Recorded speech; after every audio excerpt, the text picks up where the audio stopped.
इस पहाड़, नदी, नाले को, इस जल जंगल जमीन को जो सुरक्षित रखता है उसका नाम है आदिवासी।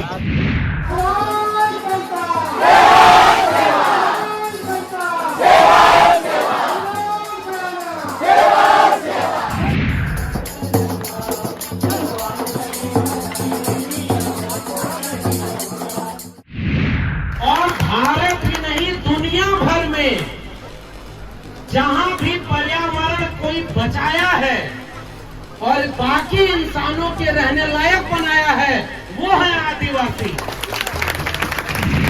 इस दुनिया के बाकी लोगों ने इस दुनिया को बर्बाद करने में कोई कसर नहीं छोड़ी।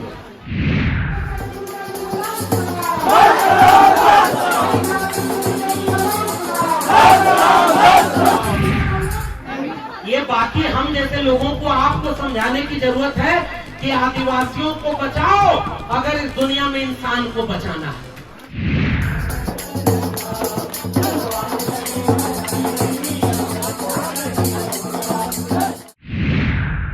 डिजिटल इंडिया किसके लिए हुआ है पता है? अंबानी और अडानी के लिए। अंबानी अडानी कौन है पता है? अंबानी और अडानी इस समय भारत के नए नए देवी देवता हैं, उनकी पूजा होती है। और ये जो बड़े बड़े पद पर बैठे लोग हैं ना, थोड़ा छत्तीसगढ़ सरकार के खिलाफ भी बोल दो क्या?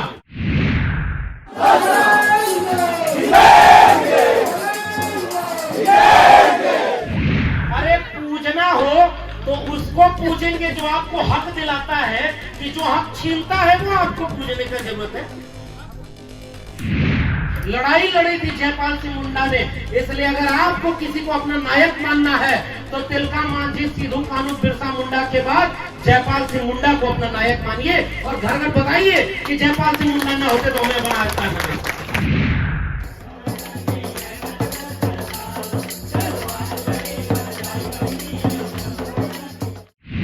आपका रिश्ता राजस्थान वाले आदिवासी से है कि नहीं है कि नहीं? आंध्रा के आदिवासी से है कि नहीं? तमिलनाडु के आदिवासी से है कि नहीं?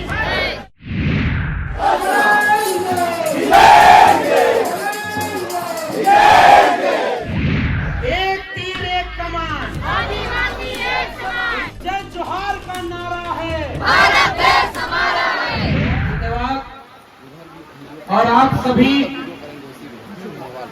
छत्तीसगढ़ के इस इलाके में इतनी बारिश के बीच भी आप सब लोग विश्व आदिवासी दिवस मनाने के लिए यहाँ इकट्ठा हुए हैं। सबसे पहले आप सभी माताओं, बहनों, बुजुर्गों और नौजवान साथियों को मेरा क्रांतिकारी जोहार है, इनकलाब जिंदाबाद। और इस आयोजन को करने के लिए यहाँ पर मुझे आमंत्रित किया आयोजन समिति ने, और मैं पहली बार आपका इतना सम्मान पाकर के बहुत भावुक हूं कि आपने मुझे सम्मानित किया है, आमंत्रित किया है। हम लोग दिल्ली में बैठ करके पढ़ते पढ़ाते हुए ये कहते हैं, समझते हैं कि भारत के नक्शे में 3 चीजों को अगर आप बनाएंगे तो वो एक ही जगह मिलेगी। खनिज संसाधन, यानी खनिज संसाधन, जितना संसाधन मनुष्यता को चलाने के लिए चाहिए।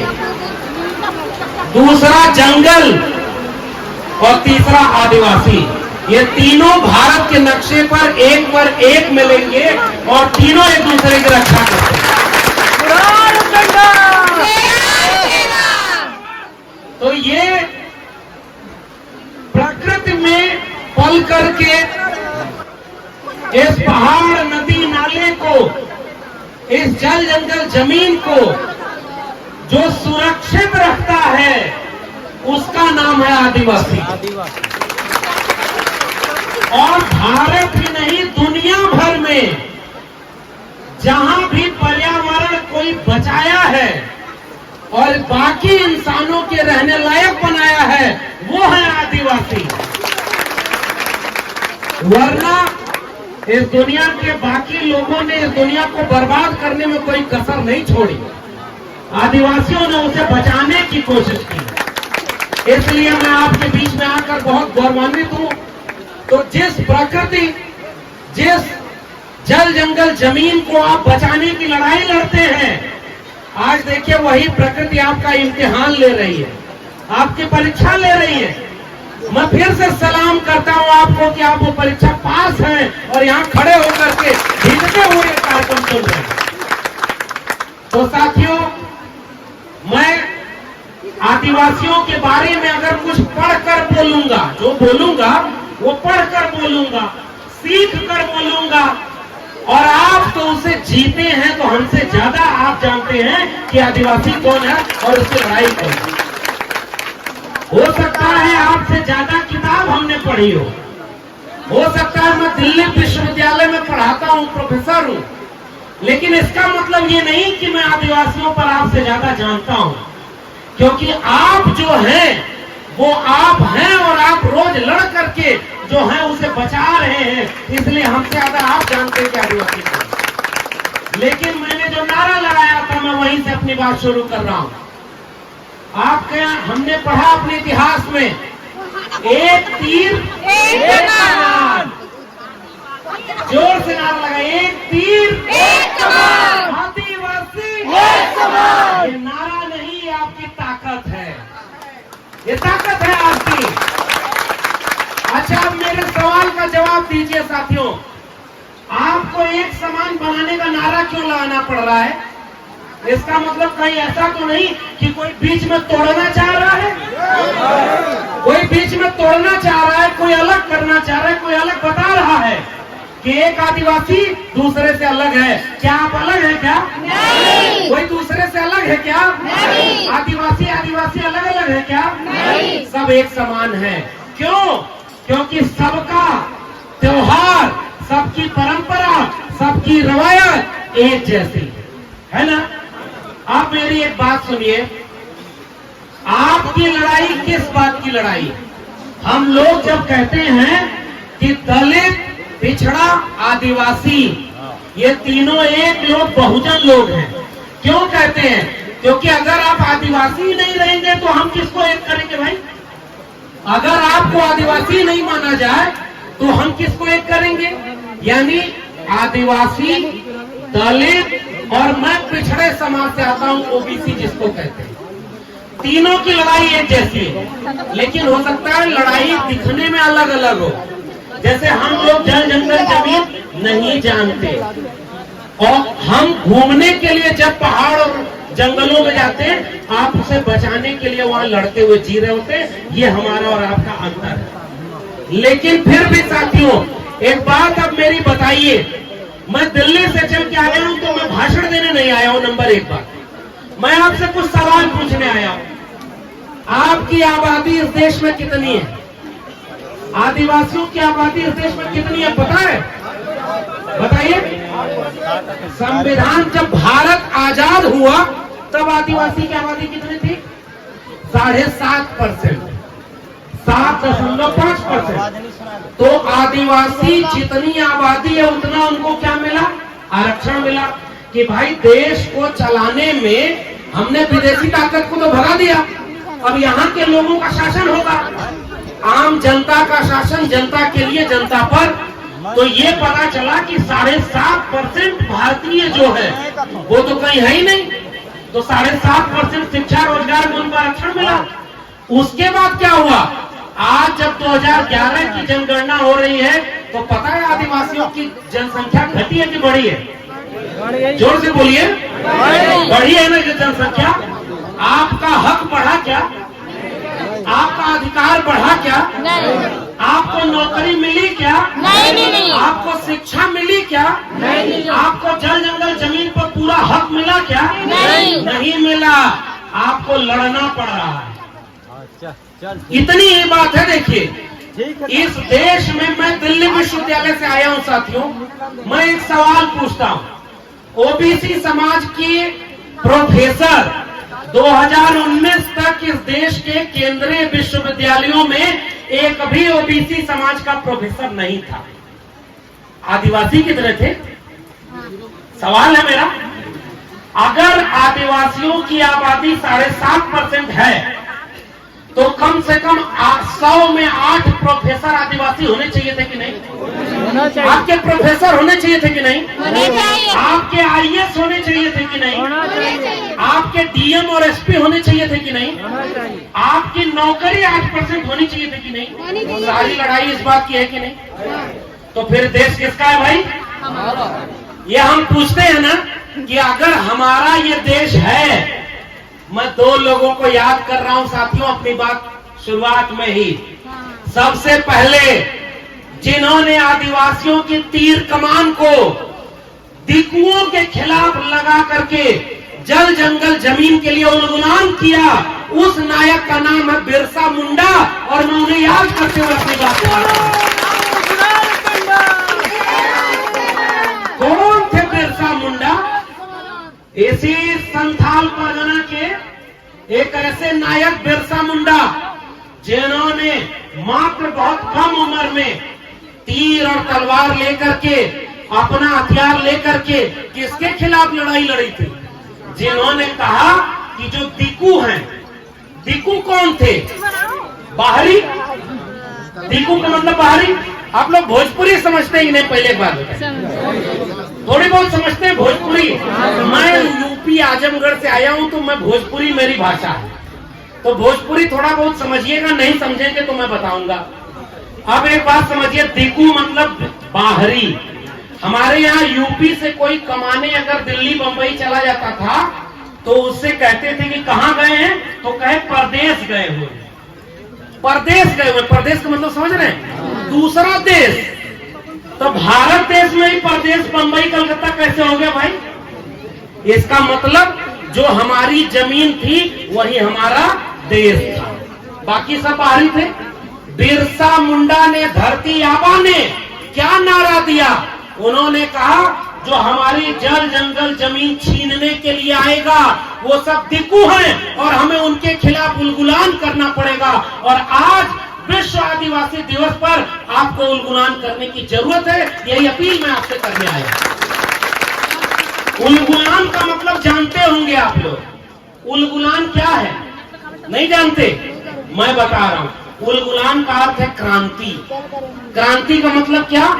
जो हमारी अधिकार है, हमारा हक है, उसको कोई अगर छीने तो उसके खिलाफ जो लड़ाई लड़ी जाती है उसका नाम है उल्गुलान, उसका नाम है क्रांति, और उसको करने वाले धरती आबा बिरसा मुंडा को मैं यहां से याद कर रहा हूं।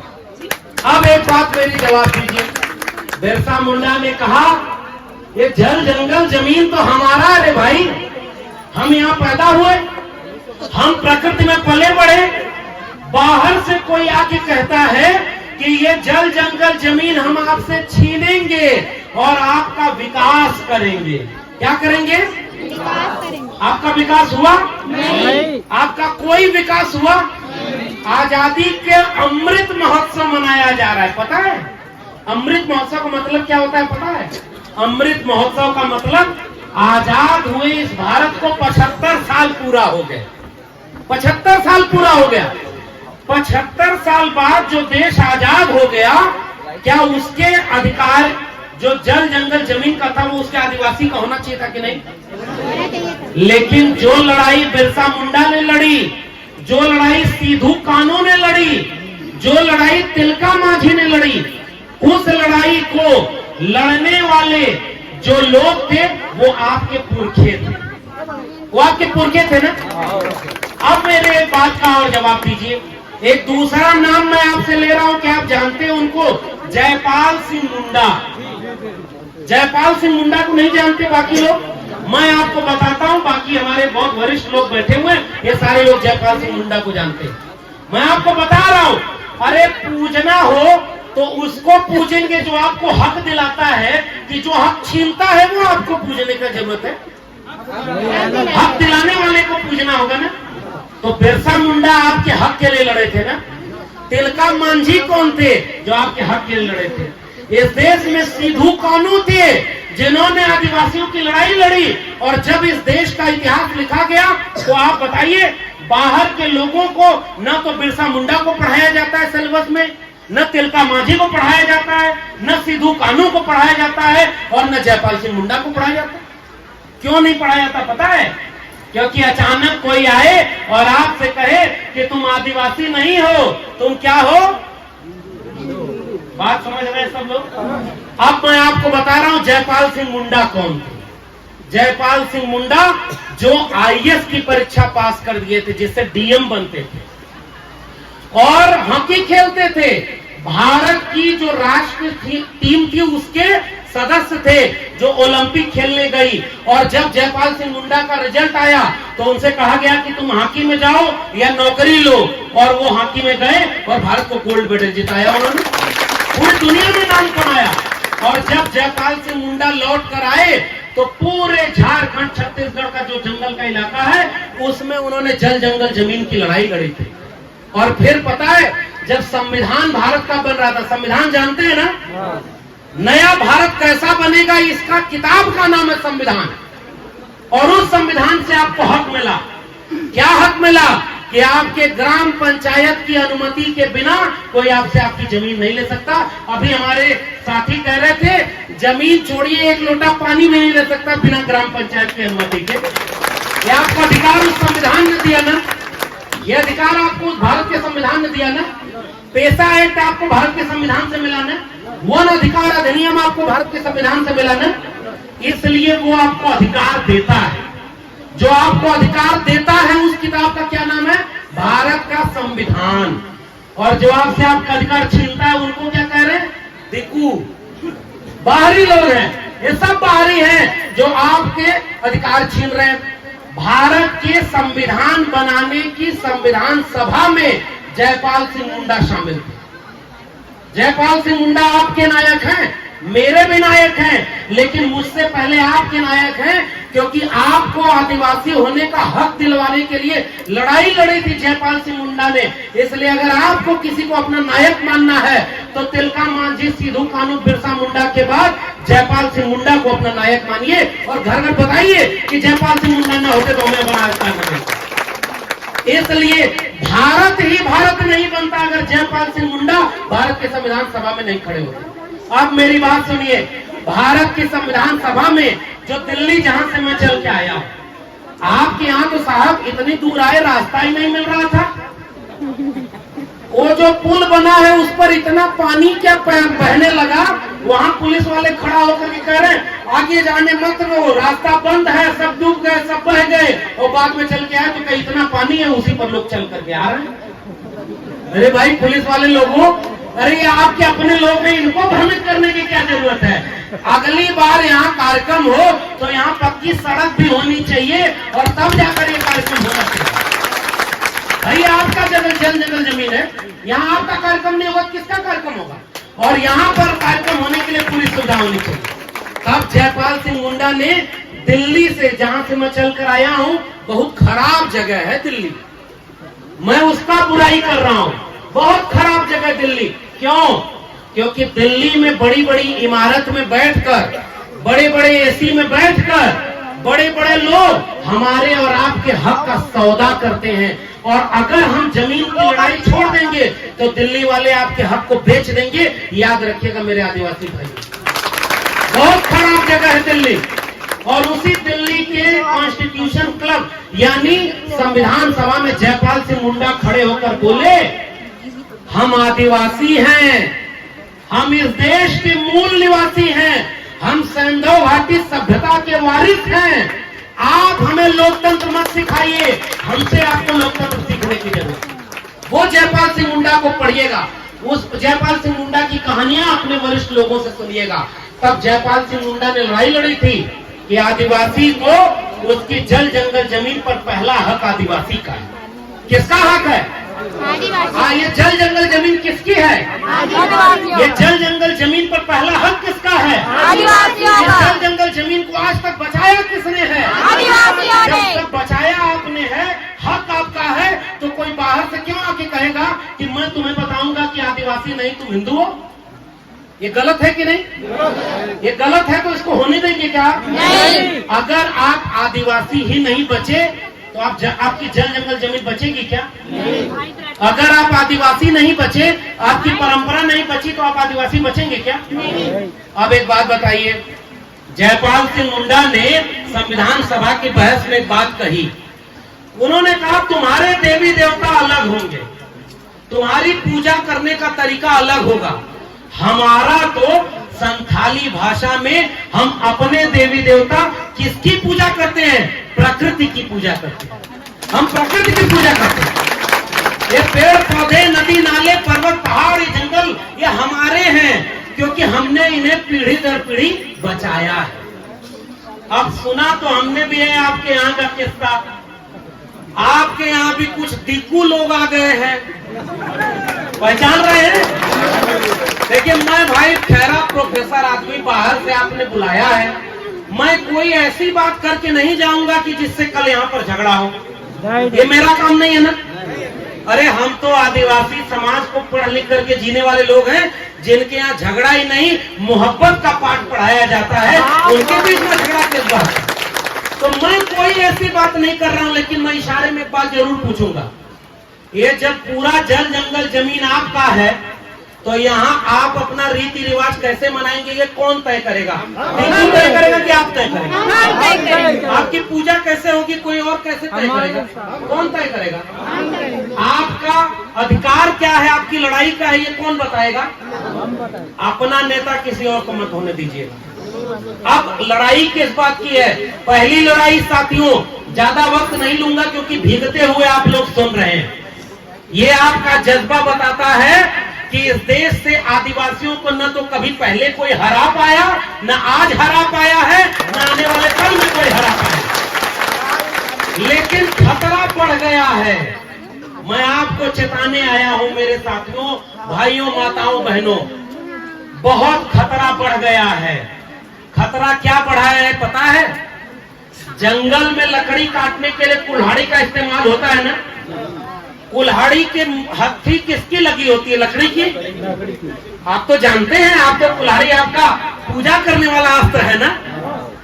एक बार क्या हुआ साहब, जब संविधान सभा में कहा गया कि जो तीर तलवार है ये सब पाबंदी लगा दी जाए, इसको कोई इस्तेमाल नहीं करेगा।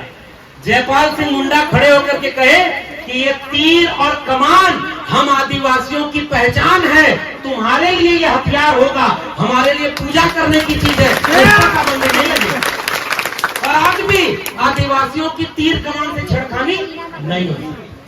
तो उसी संविधान में जब ये अधिकार आपको दे दिया कि आपकी जल जंगल जमीन बिना आपसे पूछे कोई बेच और खरीद नहीं सकता, ये पता है कि नहीं आपको? आपकी जल जंगल जमीन आपकी है ना।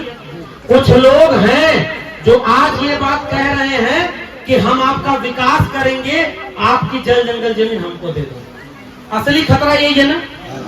मैं अभी जिस फ्लाइट से आया हूं और जिस दिल्ली से आया हूं, मैं एक कहानी सुना रहा हूं। मेरी कहानी सुनिए छत्तीसगढ़ के लोगों। आपके इलाके में थोड़ी दूर पर बस्तर है ना। गोमपाड़ वहां एक जगह है। 17 आदिवासियों को आज से 13 साल पहले इस राष्ट्र और राज्य की पुलिस और सेना ने मिलकर मार दिया। पता है कि नहीं आपको? बस्तर के गोमपाड़ में उनको मार दिया। और जब उनकी लड़ाई सुप्रीम कोर्ट तक लड़ने के लिए आदिवासी गए, तो अभी इसी महीने क्या फैसला आया सुप्रीम कोर्ट से पता है? उसमें यह फैसला आया है कि आदिवासियों को किसी ने नहीं मारा, अपने आप मर गए। और दोषी कौन है? जो उनके न्याय का हक मांगने के लिए मुकदमा किया, उन्हीं के ऊपर 5 लाख रुपए का जुर्माना लगा। ये पता है कि नहीं? ये मैं बता रहा हूं, फिर से जानिए। अगर ये देश भी आदिवासी का है, तो वो 17 लोगों को मारने वाले कौन लोग थे भाई? एक लड़का है, मैं दिल्ली विश्वविद्यालय से आया हूं, और परसों नरसों एक कार्यक्रम वहां हुआ था। केवल जश्न मनाना, आदिवासी दिवस मनाना नहीं है साथियों। आप और हम तो जश्न मना ले रहे हैं। कल को ये जल जंगल जमीन नहीं बची, तो 50 साल बाद आपकी आने वाली पीढ़ी आपसे पूछेगी कि मेरे पिता और माता या बड़े भाइयों, तुम्हारे सामने मेरी जल जंगल जमीन छीनी जा रही थी, तुम क्या कर रहे थे? तो आप कहेंगे कि हम विश्व आदिवासी दिवस मना रहे थे। ये सवाल का जवाब दे पाएंगे उनको? आप उनसे आंख मिला पाएंगे? वो बच्चे आपको माफ करेंगे? अरे हमारे पहले तिलका मांझी, सिद्धू कान्हू, बिरसा मुंडा, जयपाल सिंह मुंडा की इतिहास था, तो ये जल जंगल जमीन आपका था। 50 साल बाद अगर यही रहा, ये जल जंगल जमीन बेच दिया, तो आप अपने बच्चों को क्या दे के जाएंगे? आप उनको देने के लिए कुछ बचेगा कि किस बात के आदिवासी वो होंगे? नंबर एक बात यही आपसे गुजारिश करने आया, आपसे कहा जा रहा है कि हम आपका विकास करने आए हैं, लेकिन आपसे आपकी जल जंगल जमीन छीनी जा रही कि नहीं? सही से बताइए। सिलगेर का एक जंगल है ना, हसदेव का एक जंगल है, उधर आंध्रा से लेकर के महाराष्ट्र तक चले जाइए, वहां भी जंगल है। राजस्थान में भी आदिवासी हैं। आपका रिश्ता राजस्थान वाले आदिवासी से है कि नहीं है? है कि नहीं? जोर से बोलिए।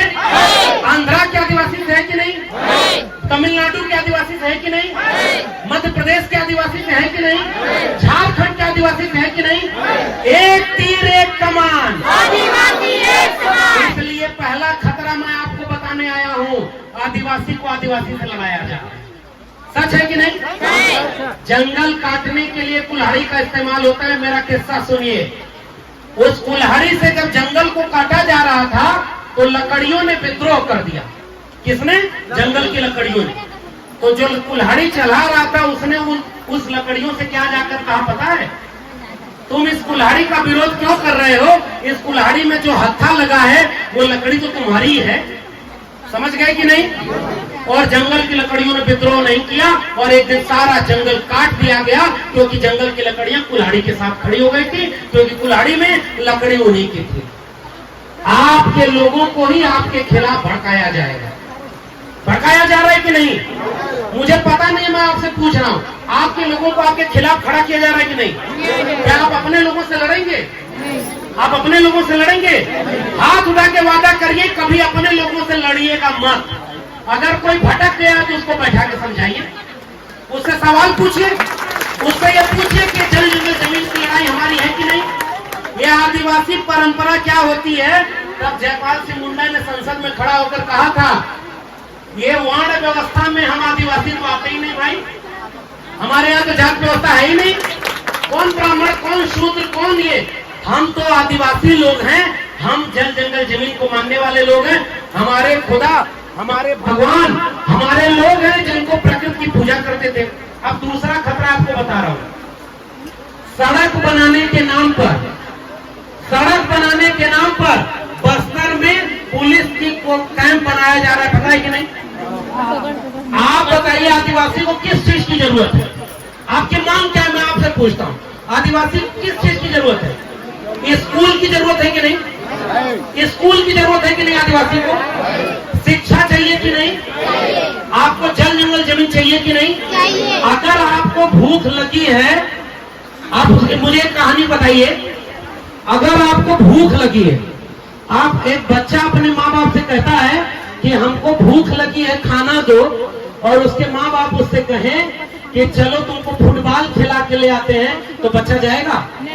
बच्चा जाएगा? बच्चा रोएगा कि नहीं? लगी है भूख खाने की और तुम फुटबॉल खिलाने ले जा रहे हो। हमको चाहिए जल जंगल जमीन और तुम सड़क बना रहे हो। समझ गए कि नहीं? हमको चाहिए हमारी संपत्ति और हमको चाहिए स्कूल, और तुम वहाँ पुलिस कैंप बना रहे हो।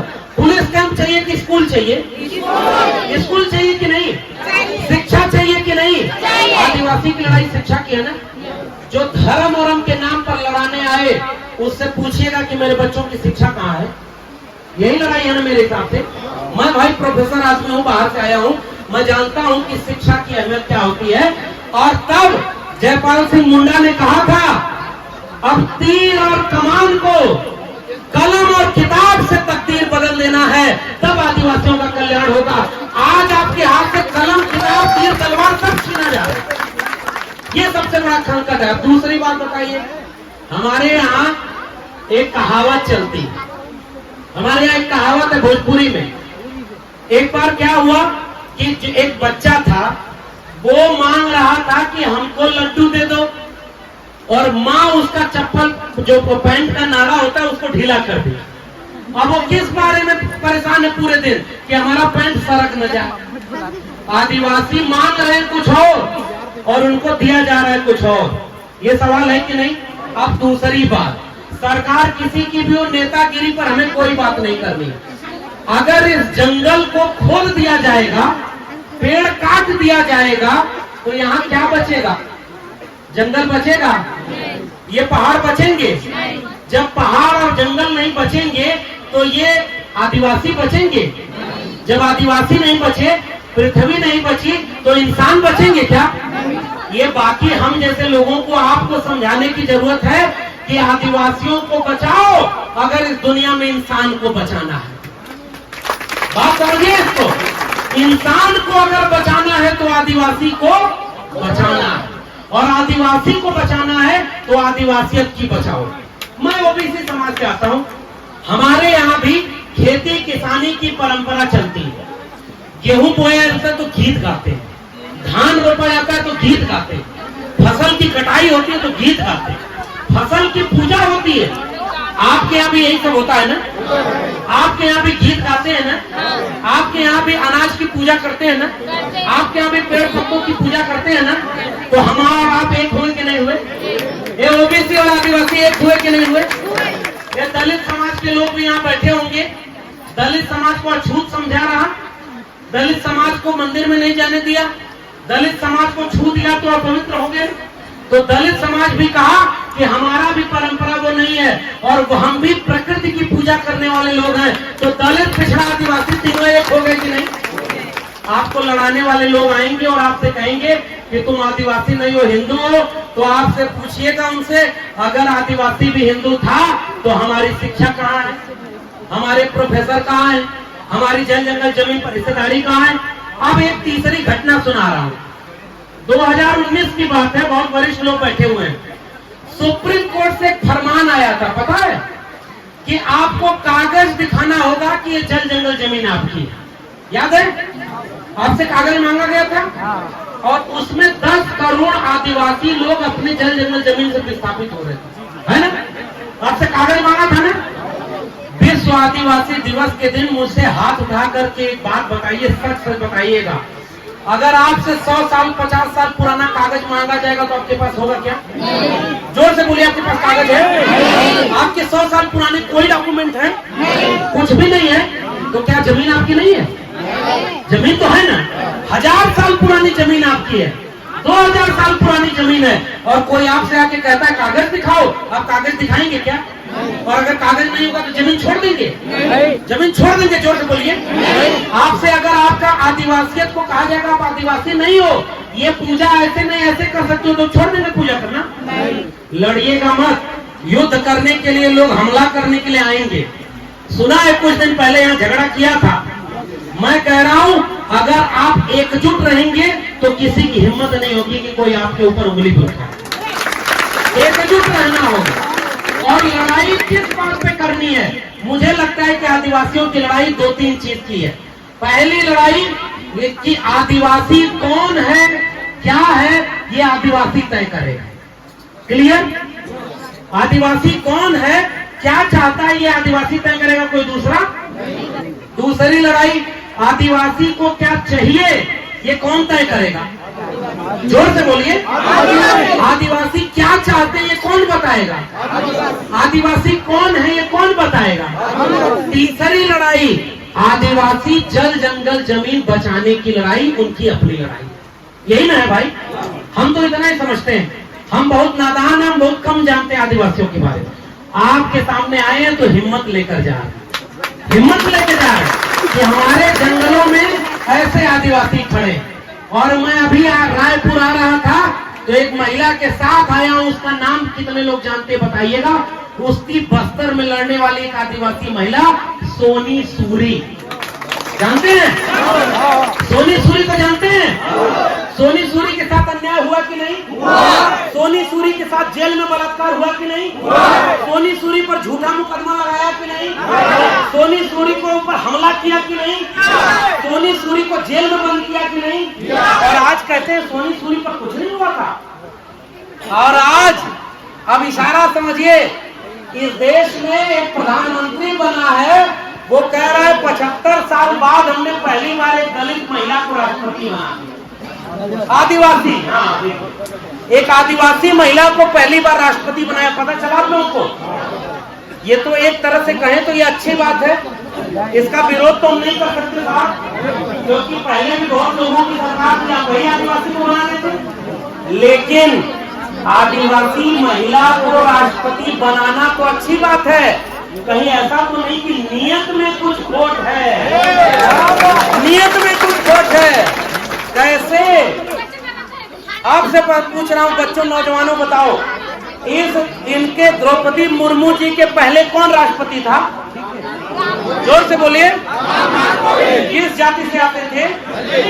अच्छा, एक बात पता है, इस देश में भाजपा एक पार्टी ऐसी है जो कहती है कि जाति जाति करने वाले लोग दलित, पिछड़े, आदिवासी जो जातिवाद को बढ़ाते हैं। तो एक बात बताओ, रामनाथ कोविंद को राष्ट्रपति बनाया था तो उनकी जाति कौन बताया?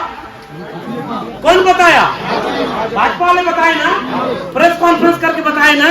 किसने पूछा था किस जाति के हैं? राष्ट्रपति की कोई जाति होती है? राष्ट्रपति किसी जाति का होता है? द्रौपदी मुर्मू आदिवासी है, ये कौन पूछा था तुमसे? नहीं पूछा कोई, और बताया कौन?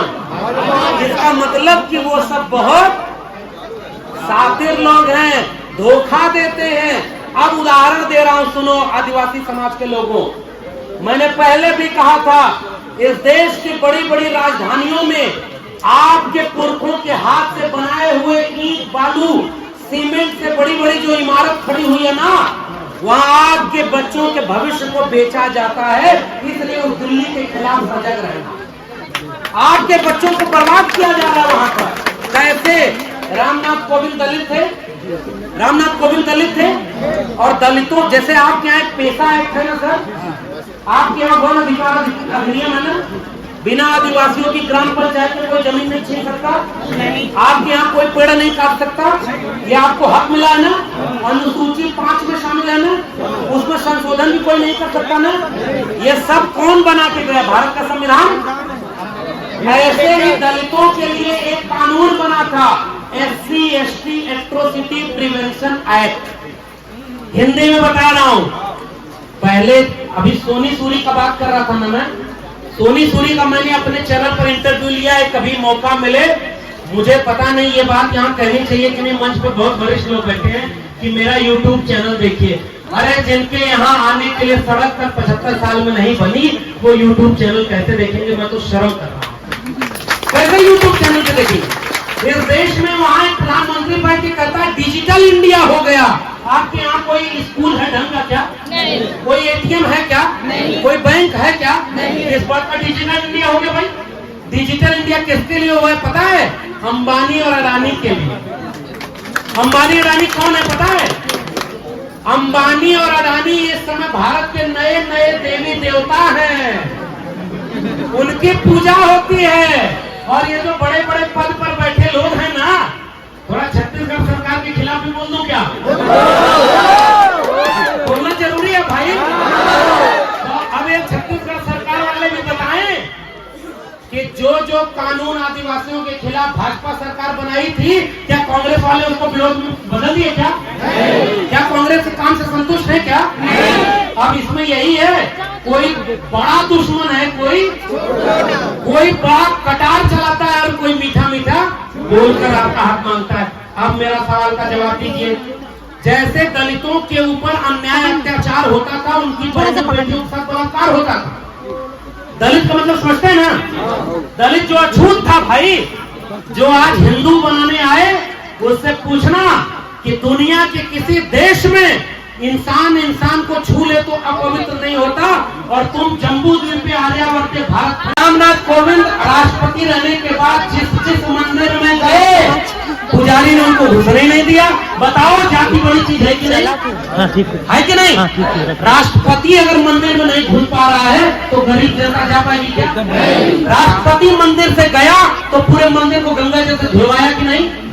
जब तुम मनुष्य में भेद करते हो तो कल को आदिवासी को कह दोगे कि आदिवासी भी हिंदू नहीं और हिंदू है, तो बताओ इनके आदिवासियों के अपने रीति रिवाज से क्यों छेड़खानी कर रहे हो? इनके जंगल में क्यों छेड़ रहे हो? यही सवाल है ना। तो जैसे राष्ट्रपति रहते हुए रामनाथ कोविंद के समय SC/ST एट्रोसिटी एक्ट से सुप्रीम कोर्ट ने छेड़खानी कर दी थी, पता है कि नहीं? 2 अप्रैल का भारत बंद करना पड़ा था ना। उस 2 अप्रैल का भारत बंद किसके समय हुआ? जब दलित राष्ट्रपति। तो दलित राष्ट्रपति है तो SC/ST प्रिवेंशन एक्ट से छेड़खानी हो रही है।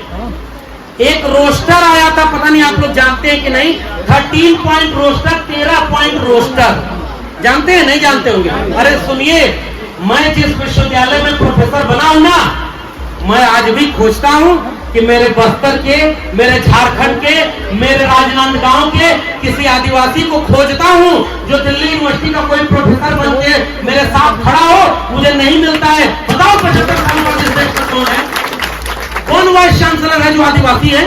क्यों नहीं बने भाई आपके लोग प्रोफेसर? ये मेरा सवाल है। 13 पॉइंट रोस्टर आया था, पता है?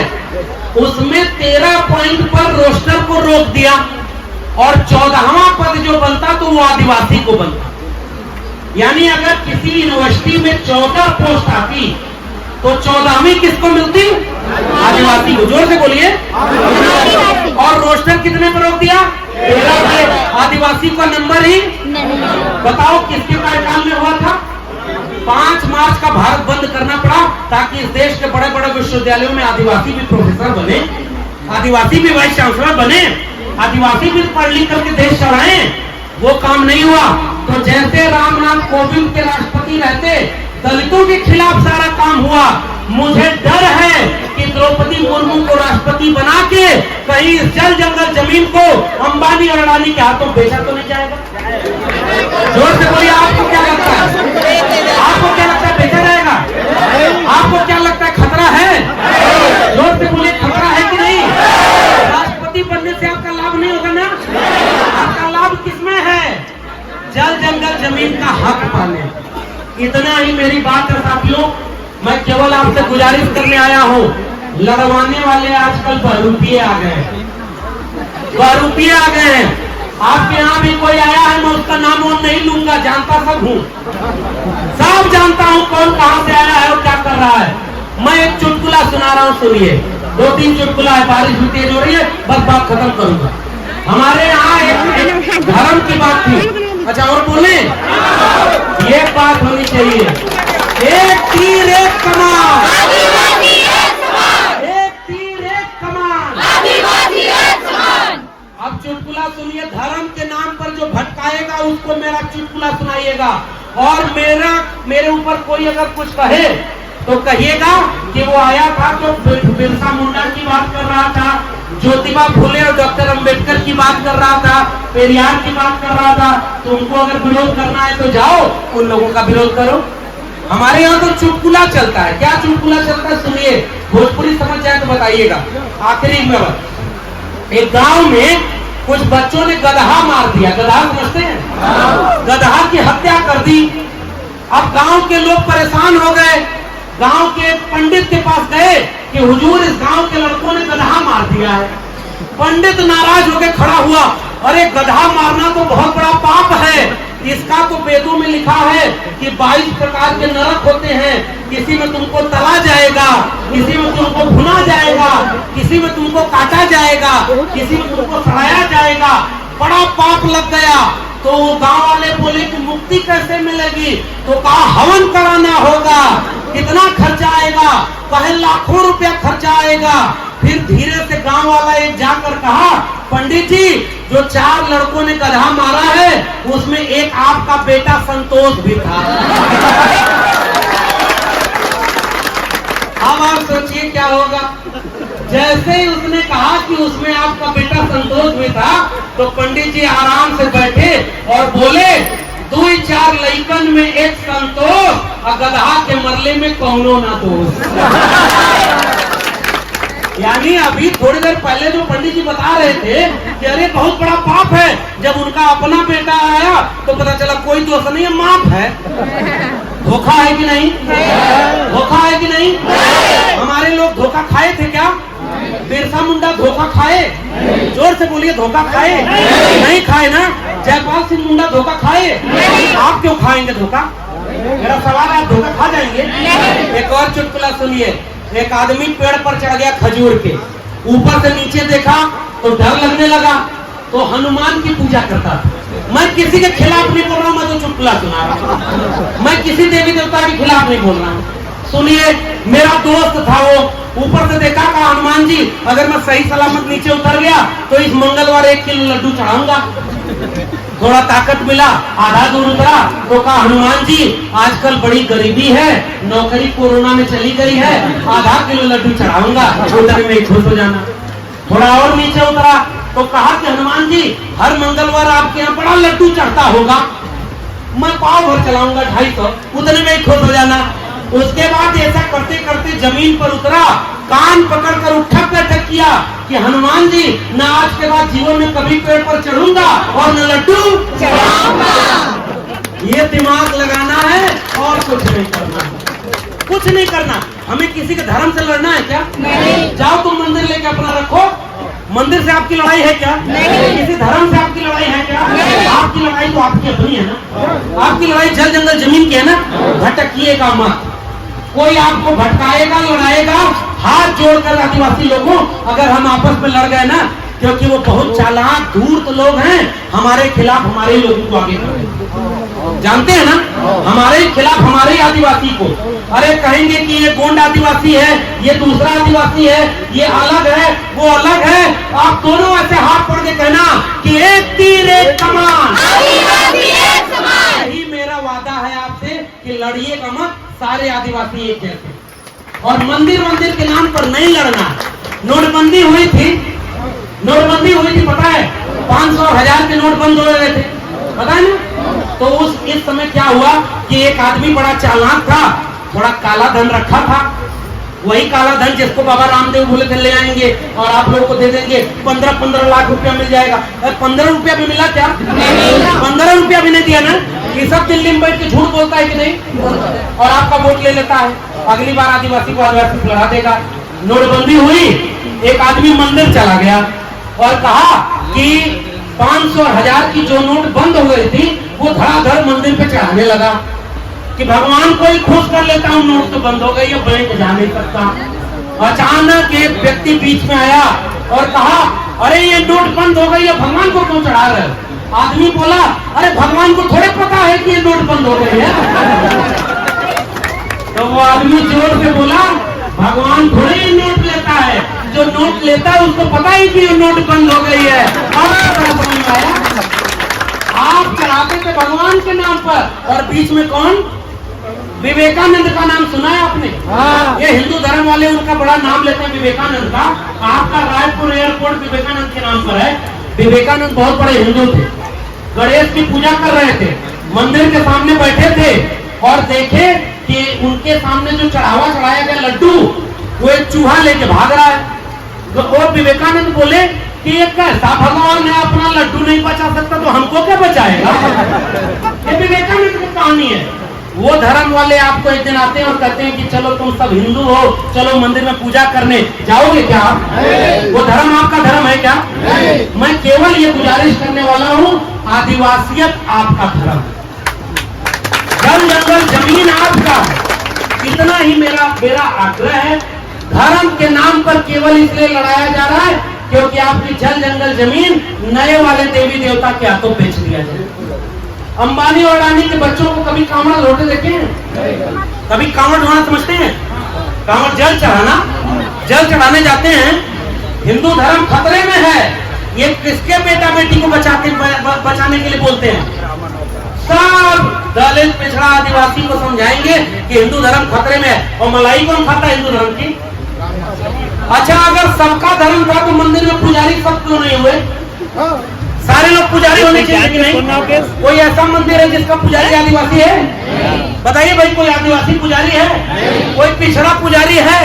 कोई दलित तो मंदिर में नहीं जा सकता था। अब एक काम करिए, मंदिर वालों से कहिए जितना चंदा जाता है वो सब सरकारी होगा और सारे मंदिरों को सरकारी कर दो और सरकार सबका पैसा लेगी, अपने आप आधा झगड़ा खत्म न हो जाए। तो कहिए गलत कह रहा हूं क्या?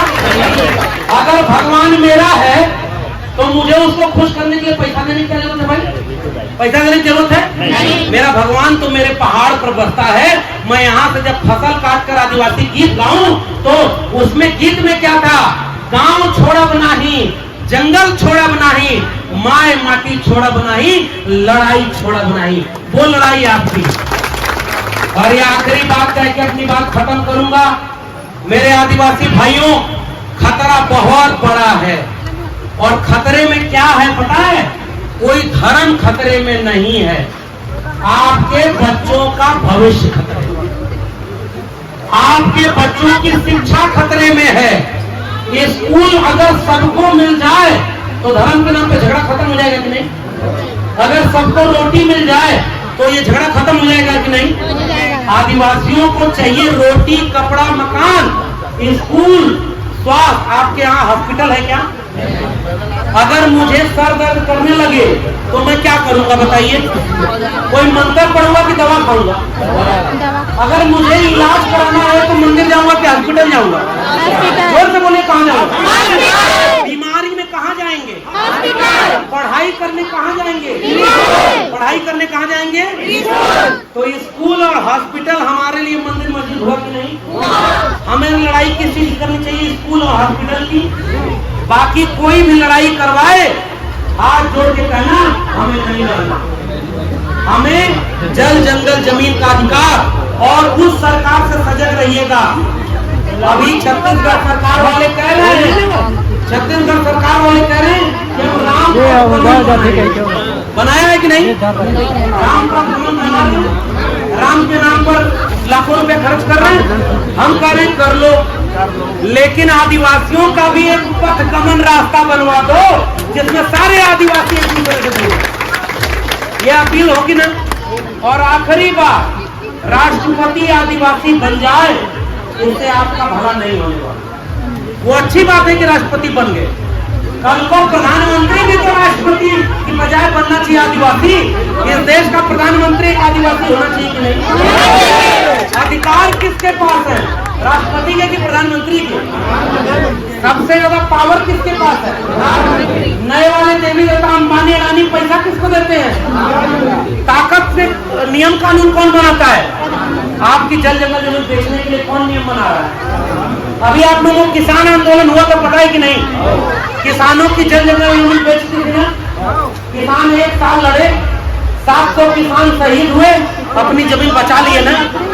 मेरे आदिवासी भाइयों, आपकी जल जंगल जमीन को अंबानी अडानी के हाथों बेचा जा रहा है।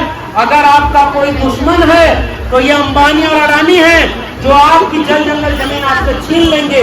ना आपकी आदिवासियत बचेगी, ना आपका जल जंगल जमीन बचेगा, और मैं तो कह रहा हूँ उसके बाद भारत बचेगा। इसलिए इस आदिवासी समाज की लड़ाई मैं एक उसी कविता से खत्म कर रहा हूँ। यहाँ नेटवर्क ही नहीं है। यहाँ जिस इलाके में नेटवर्क ही नहीं है, वहाँ कुछ लोग आके कहते हैं कि धर्म बचाएंगे। यहाँ तो पहले जरूरत इस बात की है कि बुनियादी सुविधा दीजिए। आजादी का 75 साल मनाया जा रहा है, हर घर तिरंगा फहराएंगे। अरे आदिवासियों को अगर तुम उनका हक दे दो, हर पेड़ पर तिरंगा फहराएगा आदिवासी, लेकिन उनका पेड़ काटेंगे। मैं आपसे भरा रहा था, लोग अपनी पगड़ी में ये देखिए, ये पशु और पक्षियों से जो प्रेम करते हैं उसकी पंखुड़ी लगाए, हिंदी चिट्ठी बोलते हैं, पत्ते लगाया है लोगों ने सर पे ना। हम लोग जिसका सम्मान करते हैं उसको कहाँ बिठाते हैं? ये आदिवासी प्रकृति को कहाँ बिठाते हैं? ये आदिवासी पेड़ पौधों को कहाँ बिठाते हैं? ये आदिवासी अपने संस्कृति को कहाँ रखते हैं?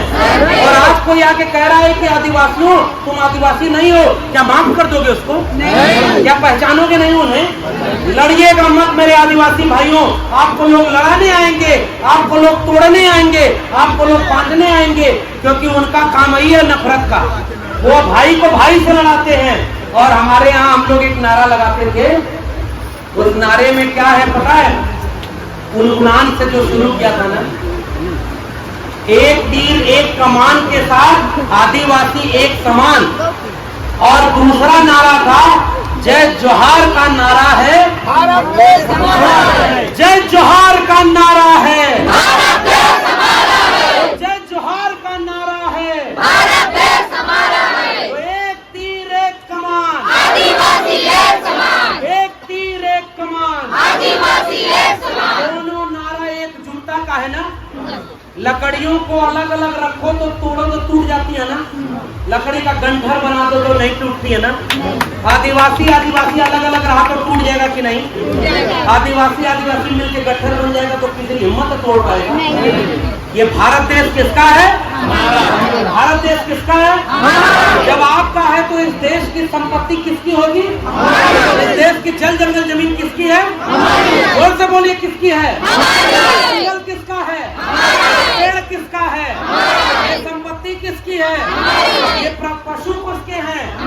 ये संपत्ति हमारी है तो कोई और छीनेगा तो छीनने देंगे? केवल यही लड़ाई है। आपने मुझे दिल्ली से बुलाया विश्व आदिवासी दिवस पर, आप सभी ने खड़े होकर बारिश में इतना सुना है। मुझे नहीं पता कि मेरी बातों में कोई अच्छी बात थी कि नहीं, मेरी बात आपको समझ में आई कि नहीं, मैंने कोई नई बात कही कि नहीं, लेकिन मुझे इतना पता है कि मैं आज जब आपसे हिम्मत लेकर दिल्ली लौटूंगा तो मैं दिल्ली के गलियारों में खड़े होकर आदिवासियों की लड़ाई लड़ूंगा और सोनी से लेकर जंगलों में, झारखंड और छत्तीसगढ़ के जंगलों के आदिवासियों की आवाज दिल्ली में भी गुलजार करके मैं वह लड़ाई लड़ूंगा जो भारत की लड़ाई है, क्योंकि ये राष्ट्र हमारे आपके पुरखों ने बनाया है भाई, हमारे आपके पुरखों ने ये राष्ट्र बनाया है। और कुछ बाहर से लोग आके धर्म के नाम पर लड़ाते हैं, कुछ बाहर के लोग आकर के मंदिर मस्जिद के नाम पे लड़ाते हैं। हम कह रहे हैं दलित पिछड़ा एक समान, ये सारे लोग हैं और 90% इस देश के कमेरा लोग, आदिवासी लोग, दलित लोग, पिछड़े लोग, किसान मजदूर लोग, हम सब मिलके हमारे पूर्वों के बनाए भारत को बचाएंगे और ये लड़ाई लड़ेंगे, जीतेंगे। जय भीम, जय मंडल, संविधान जिंदाबाद, उल गुलाम जिंदाबाद, इनकलाब जिंदाबाद।